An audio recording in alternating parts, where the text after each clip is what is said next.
আপুনি এনআৰচিত নিজৰ নাম অন্তৰ্ভুক্ত কৰিছিলে নে যদিহে আপুনি এনআৰচিত নাম অন্তৰ্ভুক্ত কৰা নাছিলে এনআৰচি সম্পন্ন কৰা নাছিলে তেতিয়াহলে আপুনি অসমত আধাৰ কাৰ্ড নাপাব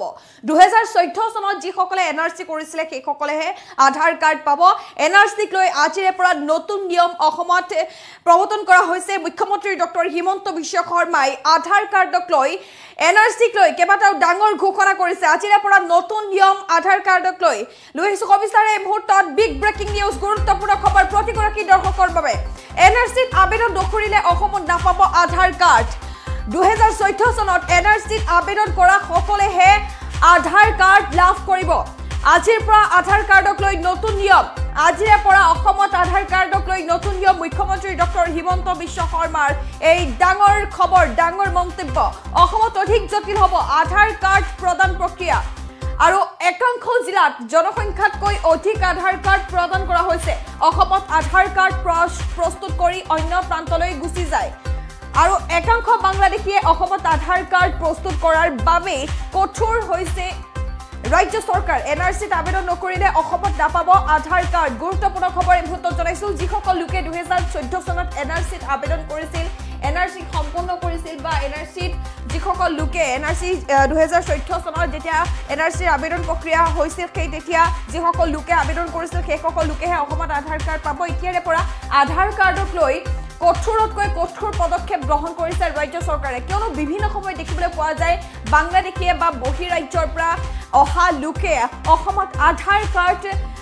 প্ৰস্তুত কৰি ভুৱা আধাৰ কাৰ্ড বনাই লৈ বিভিন্ন কামত প্ৰয়োগ কৰে বিভিন্ন কামত প্ৰয়োগ কৰাৰ লগতে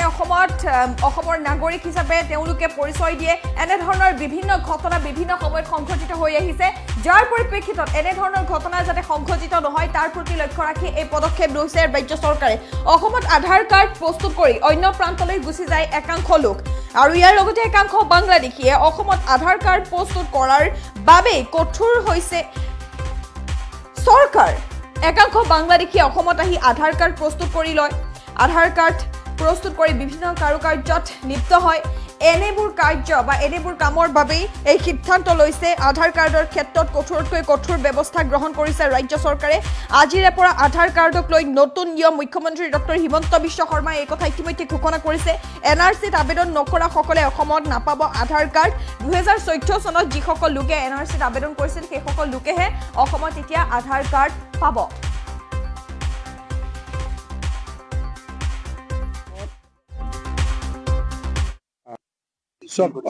অসমৰ মানুহক নহয় কথাটো হ'ল যে অসমৰ বহু মানুহে ধৰক বৰপেটাত 100% মানুহ থাকিব লাগে আধাৰ কাৰ্ড ইছ্যু হৈ গৈছে 110% গতিকে অতিৰিক্ত 10%টো কোন সেই বিষয়বিলাক লৈ প্ৰশ্নৰ উত্থাপন হৈছে বাংলাদেশ সীমান্ততো আমি মানুহ প্ৰায় প্ৰতিদিনেই ধৰো যদি নধৰিলোহেঁতেন তেওঁলোকে ইয়াৰ পৰাই আধাৰ লৈ বাকী জাগাত গুচি গ'লহেঁতেন সেইকাৰণে আধাৰৰ বিষয়টো অহাকালি নটিফিকেশ্যন ওলাব যেতিয়া 2014ত যদি কোনোবাই এনআৰচিত আবেদন কৰা নাই সি আধাৰ অসমত ল'বই নোৱাৰি গতিকে আমি অলপ আধাৰ দিয়া প্ৰক্ৰিয়াটোকে আমি অলপ খুব টাইট কৰিব খুজিছো আধাৰ সলনি কৰি দিয়া হ'ব নেকি যিনে লৈ গ'ল আৰু তাকটোতো একো কৰিব নোৱাৰে কিন্তু ভৱিষ্যতটো আমি অলপমান বলিষ্ঠ সিদ্ধান্ত ল'ব খুজিছো অসমৰ মানুহক নহয় কথাটো হ'ল যে অসমৰ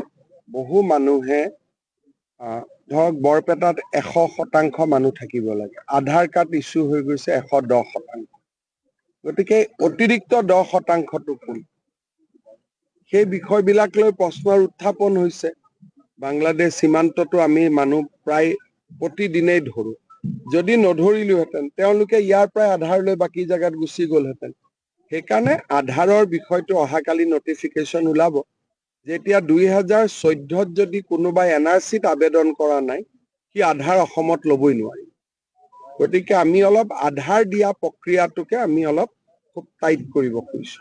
আধাৰ সলনি কৰি দিয়া হ'ব নেকি যিনে লৈ গ'ল আৰু তাকটোতো একো কৰিব নোৱাৰে কিন্তু ভৱিষ্যতটো আমি অলপমান বলিষ্ঠ সিদ্ধান্ত ল'ব খুজিছো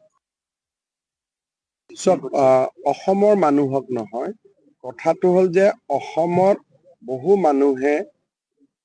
ধৰক বৰপেটাত 100% মানুহ থাকিব লাগে, আধাৰ কাৰ্ড ইছ্যু হৈ গৈছে 110%। গতিকে অতিৰিক্ত 10%টো কোন? সেই বিষয়বিলাক লৈ প্ৰশ্নৰ উত্থাপন হৈছে। বাংলাদেশ সীমান্ততো আমি মানুহ প্ৰায় প্ৰতিদিনেই ধৰো, যদি নধৰিলোহেঁতেন তেওঁলোকে ইয়াৰ পৰাই আধাৰ লৈ বাকী জেগাত গুচি গ'লহেঁতেন। সেইকাৰণে আধাৰৰ বিষয়টো অহাকালি নটিফিকেশ্যন ওলাব। যেতিয়া 2014ত যদি কোনোবাই NRCত আবেদন কৰা নাই, সি আধাৰ অসমত ল'বই নোৱাৰিব। গতিকে আমি অলপ আধাৰ দিয়া প্ৰক্ৰিয়াটোকে আমি অলপ খুব টাইট কৰিব খুজিছো। মানে আধাৰ সলনি কৰি দিয়া হ'ব নেকি স্যাৰ?